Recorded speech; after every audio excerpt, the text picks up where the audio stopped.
Welcome to the History Slam podcast from Activehistory.ca. Here's your host, Sean Graham.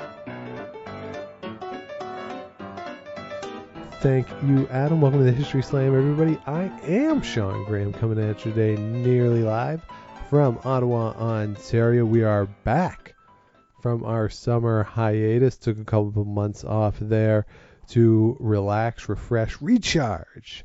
But now we're back with you for regular episodes through the end of 2019, and we'll go over what the schedule is going to be at the end of the show, because I am very excited to get to our guest for today, which is something we recorded actually back in the spring when I had the opportunity to speak with Philippe Bellaiche and Rachel Lea Jones, who are the directors of a new documentary entitled Advocate, which came out earlier this year, was featured at the Hot Docs Festival there in Toronto, and it looks at a Israeli lawyer who represented political prisoners in Israel, including a lot of Palestinians.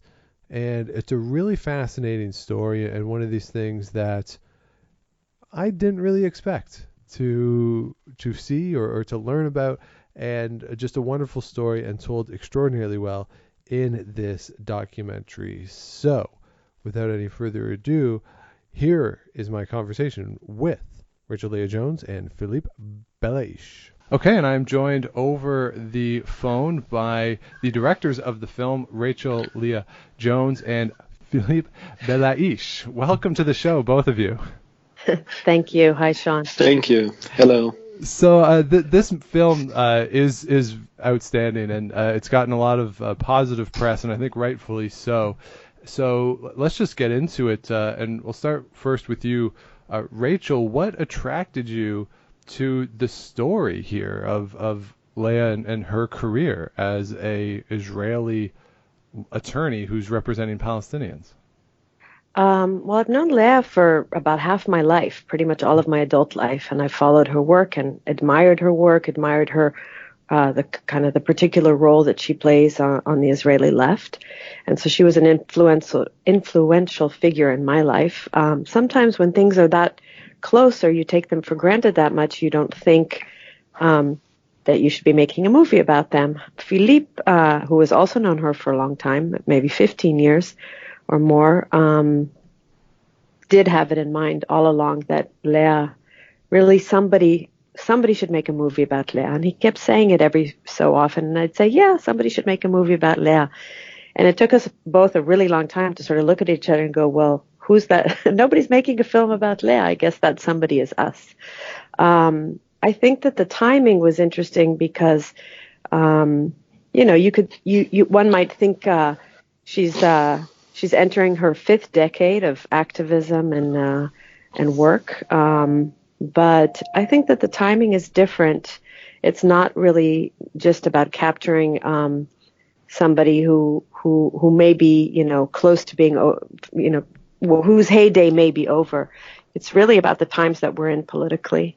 And Leah is somebody who spoke truth to power before the term became trendy, and will continue to do so after fear makes it unfashionable. And it's that fear that we're in, be it in the U.S., be it in Israel, be it in Turkey, be it in Hungary, be it in Brazil, these times that are upon us, that I think that we all really need a Leah in our lives. And what I mean by that is a lot of people would say to us, well, is this a movie that can reach right-wingers or centrists even? Are you going to convince anybody? And I said, I want this movie to reach anybody, but I also want it to reach people from the center leftward, because I think we need to be reminded of what that kind of life of struggle is. And Leah makes struggle look fun.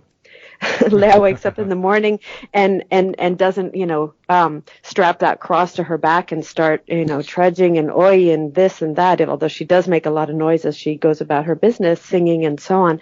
But she makes the work of resistance to sort of dominant modes of power look fun. And I think we could all really use that kind of modeling these days. And that's what's interesting about this story to me is, and Philippe, I'm curious about what you think, because Rachel mentioned fear there, and it seems to me from afar. I mean, I'm a Canadian who's grown up in Canada and doesn't have that much of a personal connection to Israel.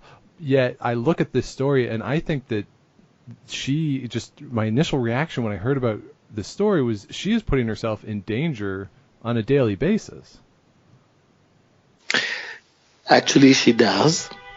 And, there are periods that are very hard for her, where she gets very often, meaning it can be once a month, or attacks, or verbal attacks, or she's been attacked publicly, or she also gets sometimes not exactly direct death threats, but kind of attacks that could make people that are that don't know her, but that will meet her. Since is described as the enemy that she. So yes, it's dangerous for her, and she also passed through her career through periods where she stopped being the advocate of the devil, and she became a human rights lawyer in the eyes of the public. She's always been a human rights lawyer, but in the eyes of the Israeli public, her image changed throughout the years. So if you can remember, even if it's becoming an old memory for all of us, but during the decades of the Oslo Accord and peace process, then people turn to her and say, okay, maybe we have to hear this woman. But since the second Intifada, she went back being the enemy. Yes.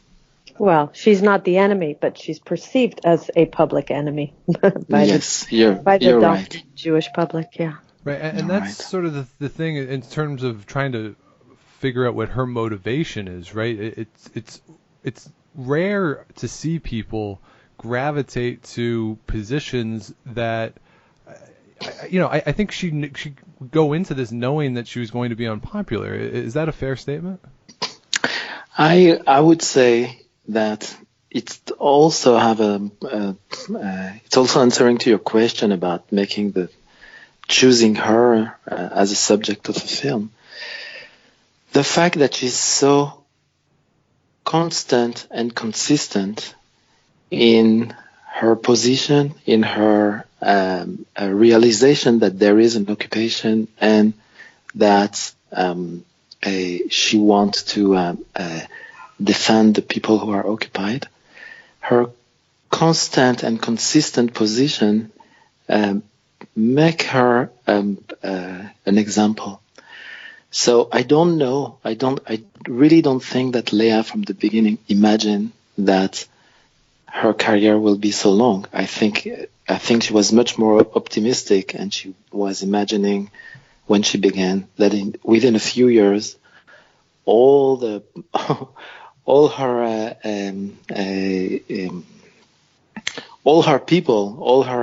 people in Israel will understand that occupation is not a good thing, and that it will end.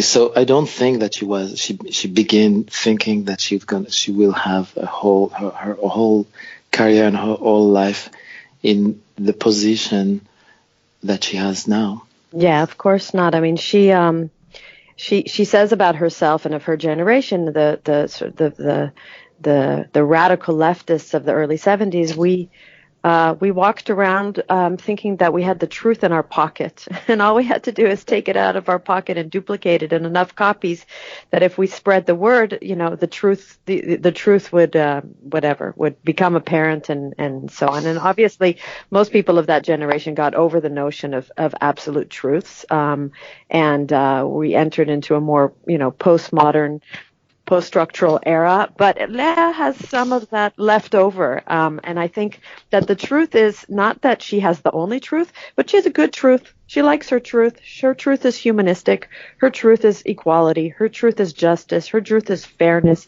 Her truth is about the fact that it's possible for people to live together and it's possible for them not to abuse each other. And I like her truth too. I think it's a good truth, and I'm happy she held on to that truth. Does she see a world where that truth is not coming any closer, but it's in many ways slipping further and further away? Yes, but she doesn't see a world that has offered her any reason to give up that truth. Not at all.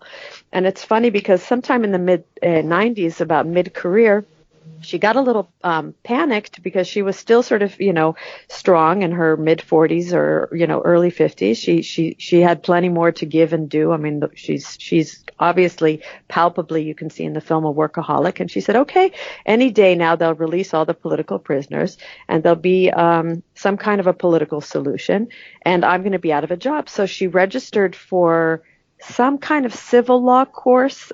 Basically, she understood that she was going to have to change, she said, I'll be a lawyer, but I'll change my trade. Maybe it was mediation or something within the realm of civil law. That obviously didn't last very long, and she never imagined that not only would things not get better, but they would just get worse and worse.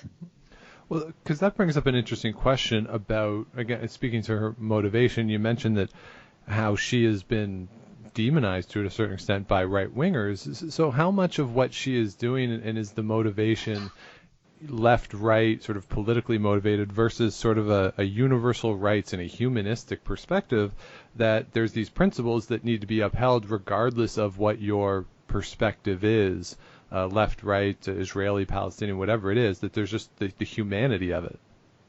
I think that Leah is one of those people for whom being a political lawyer or politically motivated lawyer and a human rights lawyer, in theory that being something objective, she sees no contradiction between them. Mm-hmm. I mean, her critical politic is motivated by some very, very basic ideas. Leah's a really, really, really smart cookie, and she's very, very sharp, but she doesn't think of herself as an intellectual.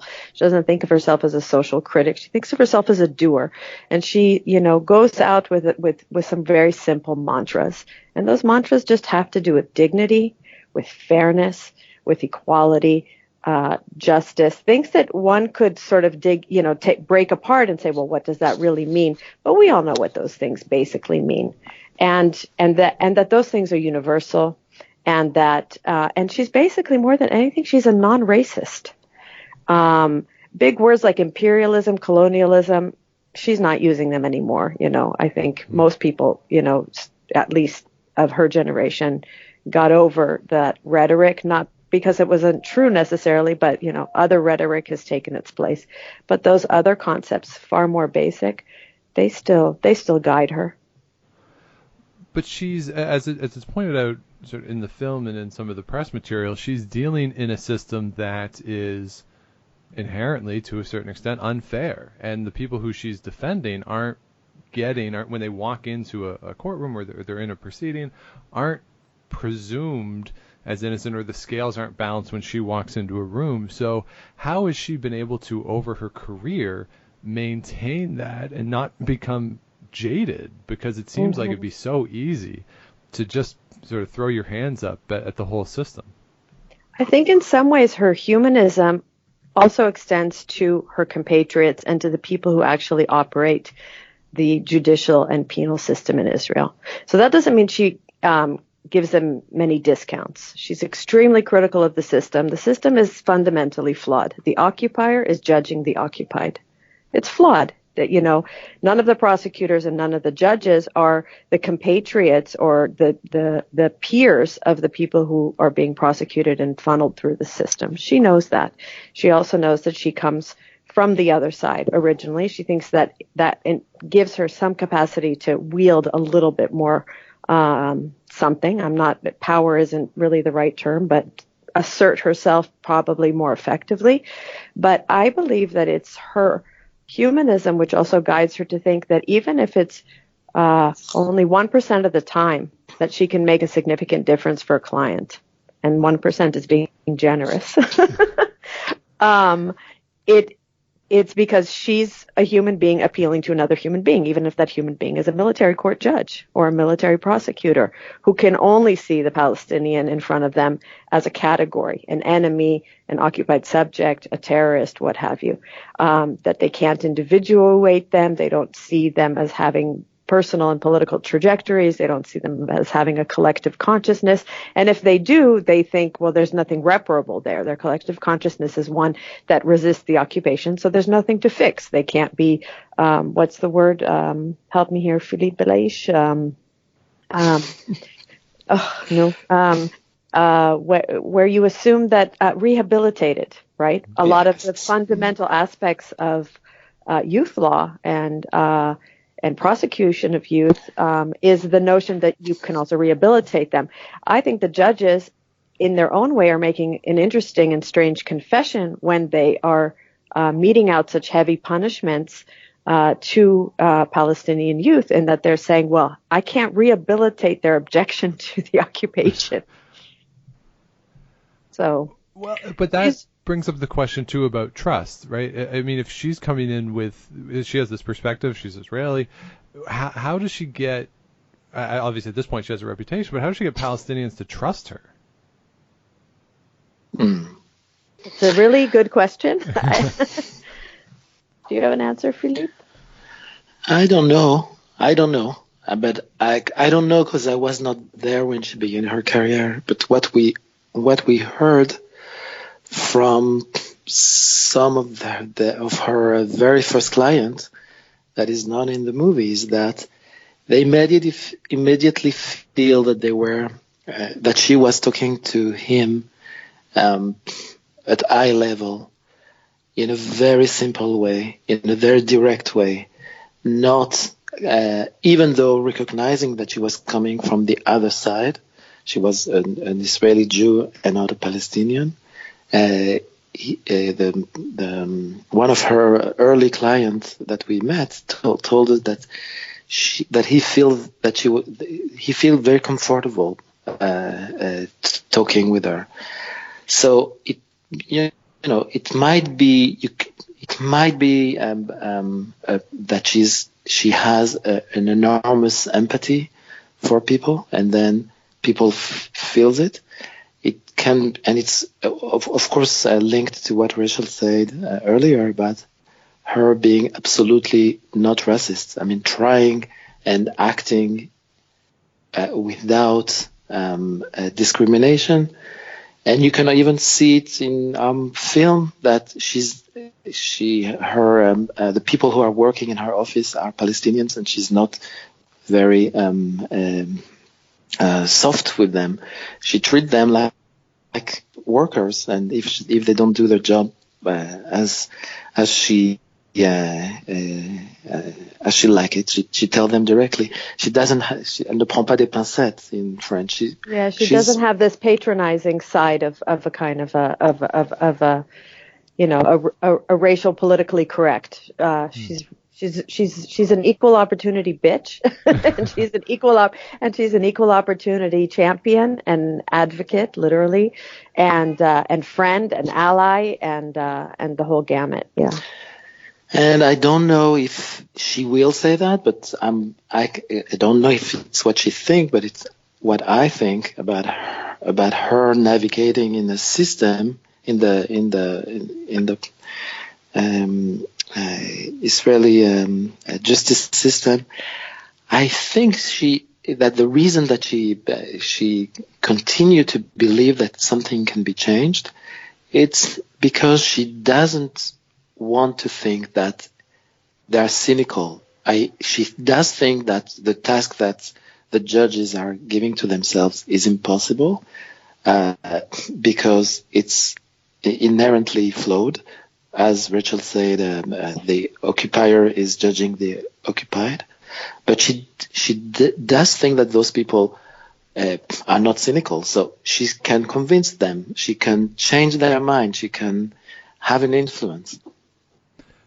So it's almost like she is saying that she's going to fight this fight and she's going to do this because this is the only way, or perhaps the best way, for these people to, if not get along, at least live side by side. And she's sort of on a micro level fighting for this greater good, no? I don't know if I'm quite sure she doesn't think that redemption is going to come from the legal system. Okay. In that sense, I mean, she's a lawyer by profession and by function, not by idealism. I don't think that she thinks that is the arena that is going to save any of us. In many ways, security jurisprudence is an arena that only kind of impacts in the sense of adding to wrongdoing upon wrongdoing. I do know that she was already in law school when she had a change of consciousness. She saw a whole lot of people entering into a very vulnerable situation, and she said, I can step in and try to mitigate however I can and use the tools that I have. And that became her arena. I don't think that she made a choice to become a human rights lawyer. I think it chose her in a way. And I think that she does believe that ultimately redemption, for lack of a better word, will come from movement building, from grassroots political activism and community building, and all of those words which I don't even know if she knows how to say, because that's not what she does. But she knows that she cannot change the legal system, even though she likes to create these all kinds of. She's a very creative litigator, so she creates all kinds of lacuna, like exceptions and all kinds of, in the 70s, she even created procedures that didn't exist, because if they wanted to deport someone, they would just load them into a Jeep and drive them to the border and throw them over the fence. And she found ways to fight the system so that they finally had to create procedures to stall and procedures to have hearings, and then the person could stay with their at home or with their family or with their community a few months longer until they were finally deported. Now, she never actually was able to prevent a single deportation, but she was able to, in a cost effectiveness sense, pioneer a kind of a bureaucratic heaviness that finally one day made deportations not worth it. And so there's all kinds of ways that she measures her successes and failures versus her victories and losses, right? There's a wonderful civil rights lawyer in Israel, a second generation one named Michael Sfard, who published a book, and in it there's a whole sort of treatise around the need to differentiate between a legal success and failure and a legal victory and loss. Because these, Leah would say, for example, at least it's part of recorded history. If I hadn't gone to court, nobody would know that they were doing this. So I couldn't win, but it's part of the historical record. And one day people will know who did what, when, why, and how. And so it's a very kind of broader, holistic notion of what can and cannot happen in the arena of litigating the occupation. But I don't think that she believes that that's where the solution will come from. But as part of that too, I'm also curious of her role doing this as a woman as well. So much of what we see in North America, at least, are male leaders going back and forth and talking about these issues, and now we have this, as you mentioned, a very strong woman who is litigating these issues and pushing forth and doing things that are challenging some conventions. So how much does her, as a woman doing this, change the narrative around her, if at all? Do you want to take this one, Philippe, or do you want me to? You're talking so well. You should do it. I know. Oh, well. I'll let the woman answer this question. Leah's got a really wonderful approach to this question. She always says, it was always to my advantage that I was a woman. So Leah is, in her long career, has more often than not either been only leftist in the room, or the only in the room, or the only woman in the room. And she, whatever, the stuff she's made of, however she's wired, I don't know how one would say that about a person, what makes her tick, gender never felt to her like an obstacle. It felt to her like something that she could use to her advantage. So with her clients, she was at first their sister, then she was their mother. Now, as you can see in the film, she's sort of like their grandmother. With the soldiers, she was a woman with green eyes who could bat her eyelashes and, you know, and kick up a little mini shitstorm at the gates to the army base or wherever they were holding her clients. But she was still a woman, and she was a little woman. She even says that always worked to her advantage. The fact that she was small, the fact that she was much less likely to be beaten up. So she would be spit on, and she would be loathed like a woman. She would be called a whore, and a whore of the PLO, and worse that I obviously won't say on the podcast. And she knew that in some ways that created vulnerabilities, and in other ways it just let her sort of slide through a whole bunch of cracks, you know, and she just doesn't have a man's ego. And without, not that some women don't have big egos, but Leah doesn't have that kind of an ego. She's never been in it for the credit, and she's just motivated by doing. She's a doer. She's pull up your sleeves and get in there and do it. And she has always felt like all of those things have worked to her advantage. Once she said, because I'm a woman, nobody expected me to, as a lawyer, to bring the villa and the Volvo. So without villa and Volvo, I could be a human rights lawyer in the trenches, you know, working with, the Les Miserables of this world. So that's her version on it. And if that's her version, you know, that's her truth. Right. But having followed her to make this film, do you feel as though that's an accurate reflection of her career and how she's perceived? Look, she's naughty. in her characters, you know, she's a naughty girl. She's playful, and she's I think that it worked. I think that she really has been able to make it work. It's disarming.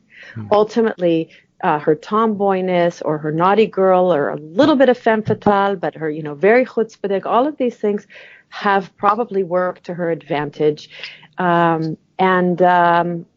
Yeah, including the gendered aspect of, you know what, somehow I'm an outsider no matter what, even if nothing else. I mean, she's a middle class, Jewish, Ashkenazi, sort of a white Jew in Israel. I mean, she comes from a bunch of privilege. But the gender thing, you know, is the extent that it's a handicap, she turned that into something that was disarming and helped her do what she needed to do.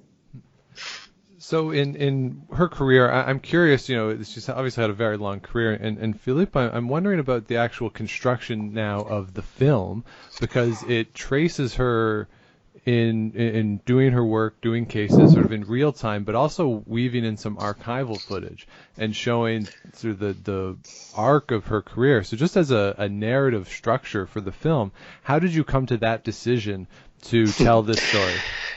Look, it's being a documentarist. When we thought of making a movie on Leah, and I first went to see her practice. It was even before filming, and just to make myself an opinion if there was something to film. Well, I came back and I said, okay, well, the movie is going to be mostly her past, because today she's not doing much. I mean, what she's doing is a lot, and it's not what you're seeing in the movie, but her past was to defend, in the past she was defending a very big cases in as you can see in the movie, but in the 90s there has been a lot of other lawyers doing the same kind of litigation that she's doing, and so our first idea was to make a movie with a lot of past, and then we've been submerged by reality and lucky also that from the moment, I mean, when we began to film, there was a period of troubles in Jerusalem and a lot of attacks, just like the one of the kid and his cousin did, and those people became her client, and we were there filming, and then we got exactly in an inverse situation where there was not enough room for the past because the present was so intense and dense, and therefore we spent a lot of time editing the movie to be able to intertwine past and present without losing any of their strength. And how much do you think that past footage helps inform sort of that contemporary stuff that you see?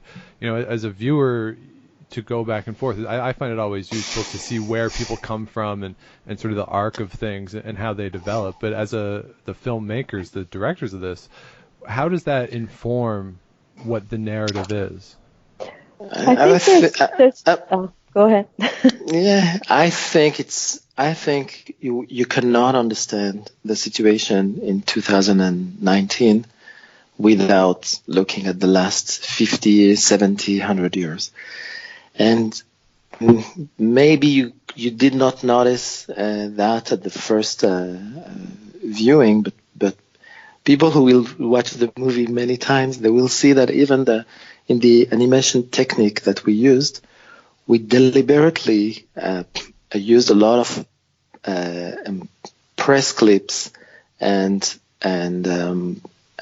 archival, judicial archival to animate the client of today, because I think that you cannot understand them and their situation without understanding that they are also the result of an history, of a process, of all the years that are behind us.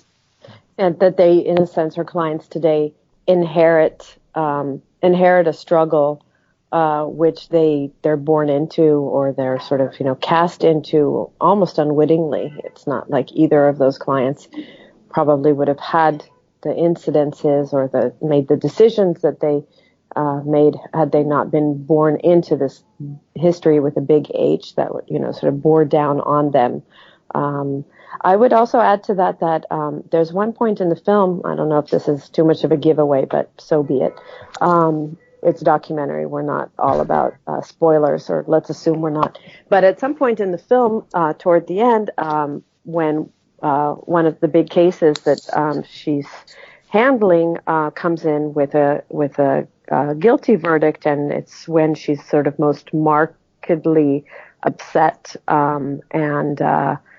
and sort of you see all the wrinkles and all the creases in her face, and you see the weight of it all coming down on her, and she's not somebody who usually stops to reflect and let her pain settle, but she starts asking these rhetorical questions along the lines of why didn't the judges see, why couldn't they hear, didn't they realize, and so on. And most viewers at that point might be scratching their heads and going, well, why didn't you see, or why didn't you know, or why didn't you realize that it wasn't going to work? And then the very next thing that happens is she comes in with archival footage of herself from 30 years prior, and her first line is, "We always lose." And so Leah knew better than anyone else that Leah was going to lose. And that still doesn't mean that Leah doesn't start each and every case over and over and over again with the working assumption that she could win, that this time she could win.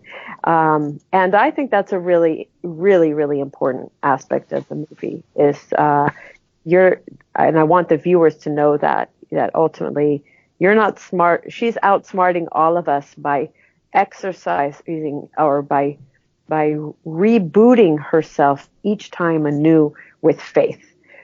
Because for her, cynicism is not the way to do this work. She has to do it with some degree of good faith. And that's certainly what stood out to me in the film. And the other thing too is that, as a historian myself, I often tell my students, you don't want to look at things as this binary of this is when it starts, this is when something ends necessarily, because Right. the reverberations of it continue for a long time. And when you look at particularly, I think with Leah's career, it's a great example of this. That individual cases can come and go, but sort of the whole overall push and what she's doing has never ended, and Right. it continues, and the importance of it is always going to be there, and that's what makes this such a remarkable story, and the way in which it's told, I think, is quite effective to get to that end, for me at least. That's fantastic. It's nice. It's nice to hear. I'm gonna throw out a kind of a statistic, and it could be in some ways a good place just to wrap. And we intentionally didn't put it into the film because we didn't want it to be an informative film. We wanted it to be a lived experience kind of film. Right. But the statistic is very simple, that since 1967, when Israel occupied the West Bank and Gaza and the Golan Heights, an estimated 800,000 Palestinians have been arrested, detained, jailed, and imprisoned with and without due process in both military and civil courts for resisting Israeli occupation, both violently and non-violently. And Lea Tsemel has defended tens of thousands of them. And that's a lot of clients. Yeah. That's a lot of lives. And that's a lot of failures. And that's a lot of people who really, really appreciated having her as their lawyer, even though she wasn't able to change the world. And yeah, so that is a nice place to wrap. I do just have one last question that I'm curious about, and maybe Philippe, we'll start with you, because I'm always curious for people who create things like this. You've both alluded to it a little bit, but for the audience, when the audience walks out of this film, what do you hope, as the director, what do you hope they take away from it? What is the message? What is the meaning that you want them to come away from the film with? It's not monolithic, It's not that I want them to think one thing, but I think I'm doing documentary and I think I'm doing documentary because when in a documentary we take time to show things that are not shown usually, that are not shown in the news, and that are not making the high lines. The titles of the newspaper. Headlines. Thank you. That not making the headlines of the newspaper, but we're showing how things are in reality. And I'm doing that, the documentaries, for more than 20 years, and I didn't know that the making documentaries was like this. But you go and encounter life as it is. After that, it's our integrity to transmit it to the public in the most fidel way that we think, and we have this integrity. I hope we manage as much as it can be. So I hope that people will get out of the screening with a change, with something that they will say, okay, things are not exactly how I thought they were. It's enough for me. I just want to bring them, to bring the public to spend an hour and a half with Lea Tsemel and understand what she's doing and why, and came out of the movie thinking, well, it's not what I thought. And Rachel, what about you? It's funny. This is my fourth film that I've directed. This is Philippe's directing debut, and it's my fourth long format documentary as a director. And I think I know less than any other time what I want to accomplish with it. strangely. So my honest answer is that I don't know. However, with that said, since I don't really know how to say I don't know and then shut up, there's a lot of life force there. There's a lot of imperfection. I hope we were able to convey some of her imperfections and vices, her flaws, let's say, and nevertheless come out with a person that makes you go, damn, that's a way to be in the world. We could use more of that. Maybe I can be a little more daring. Maybe I can be a little more vocal.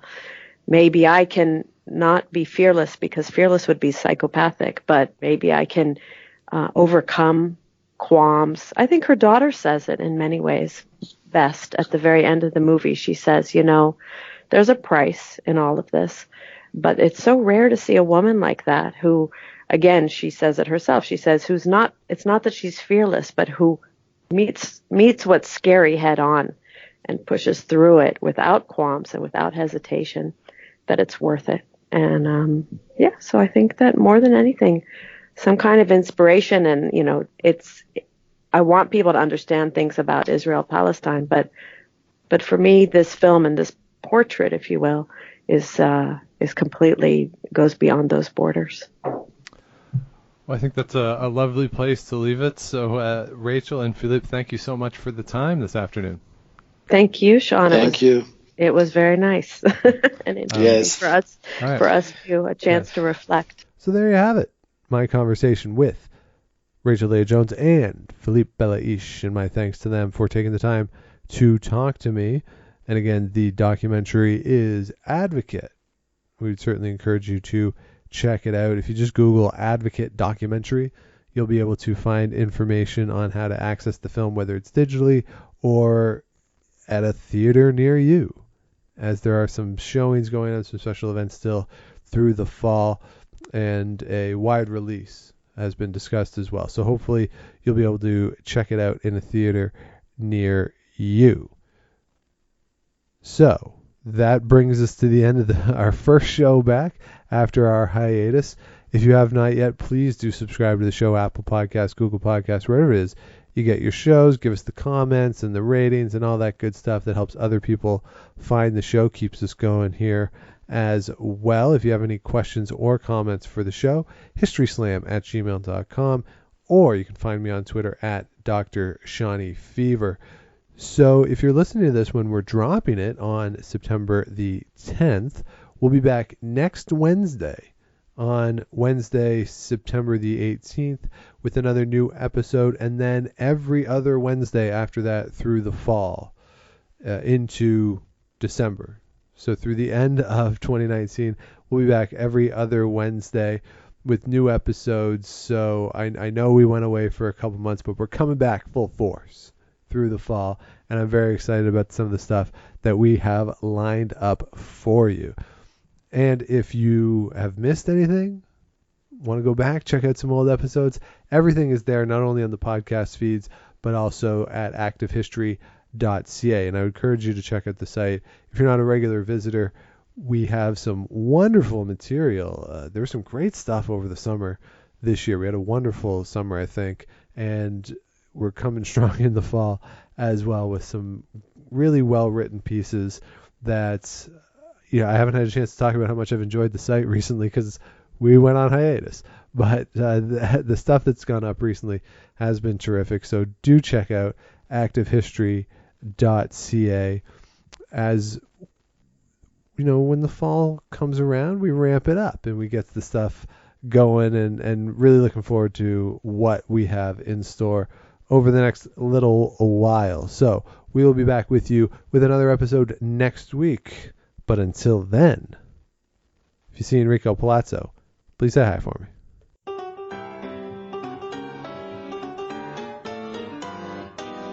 Thanks for listening to the History Slam podcast. Be sure to check out Active History for more features, articles, and be sure to subscribe on iTunes.